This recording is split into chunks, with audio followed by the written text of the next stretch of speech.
5 araw na ngang on and off yung sinat ni Baby Ellery kaya grabe na yung pag-aalala namin. Kagabi nga bago kami matulog ay masigla naman si Baby Ellery at nakikipaglaro pa sa daddy niya. Kaya nga lang kaninang madaling araw ay nakapanga namin na mainit siya at thermometer ko siya ay pumatak nga ng 37.7. Ilang gabi na rin na 4 ounce na nga lang yung dinedede niya hindi pa nauubos. Kaya naman pinainom ko na nga rin siya ng paracetamol sa mga oras na yan at sa wakas nga uminom din siya ng tubig. Ang hirap nga kasing painumin ng tubig ni Baby Ellery mga person niluluwa niya kaya talaga namang pinipilit pa namin siya.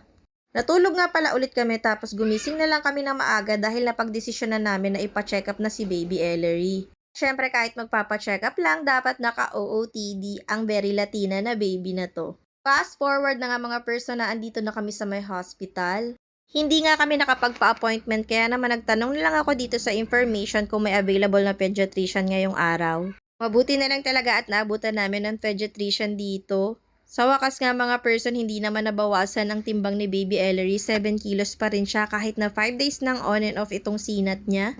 Kasama nga namin ngayon si Ate Angel dahil sinamahan ko siya kaninang umaga sa pag-aasikaso ng bank account niya.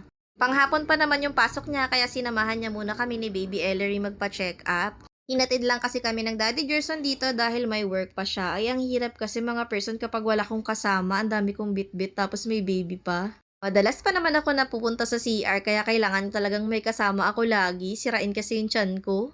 Maya-maya nga lang ay nandito na kami sa clinic ni Doc at chinek up na nga si Baby Ellery. Tinanong-tanong lang ako kung ano ba yung mga nangyari sa kanya. Ito talaga yung gusto kong ma-check, yung marinig yung baga ni Baby Ellery kung clear ba dahil paranoid ma'am nga ako. Uso pa naman yung pneumonia ngayon kahit wala siyang ubo kaso nga may sipon siya. Chinek na rin ni Doc yung ngipin niya at yun niya, nagingipin niya si Baby Ellery. Pero hindi yun ang dahilan ng pagkakaroon niya ng sinat. Kaya nga sinisinat si Baby Ellery dahil daw sa sipon niya kaya niresetahan na lang siya ng Dysodrine. Masaya nga kaming lumabas ng clinic ni Doc dahil okay naman si Baby Ellery at niresetahan lang siya ng gamot sa sipon. At least mapapanatag na ang Mami Nika at magiging okay na rin tong si Baby Ellery. Dahil nga sa pabalik-balik din yung pag-init niya, kinakatakot ko rin kasi yung dengue. Pero dahil naliwanagan na ako sa advice ni Doc ay okay na ang aking pag-iisip. Ikaw ba naman hindi mag-isip ng malala ay 5 araw ng on and off talaga yung pagsisinat ni Baby Ellery.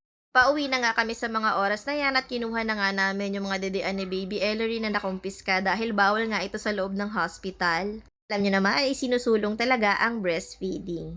Salamat Kuya Guard, pinagbukas mo pa talaga kami ng pinto ng kotse. Bago nga pala kami umuwi ng bahay ay bumili na nga pala agad kami ng gamot ni Baby Ellery at nagdagdag na rin kami ng vitamins niya dahil paubos na nga dahil sabi ni Doc ituloy ko lang yun. Itong mga to ay gusto ko lang ipatikim kay Baby Ellery kaya napabili rin.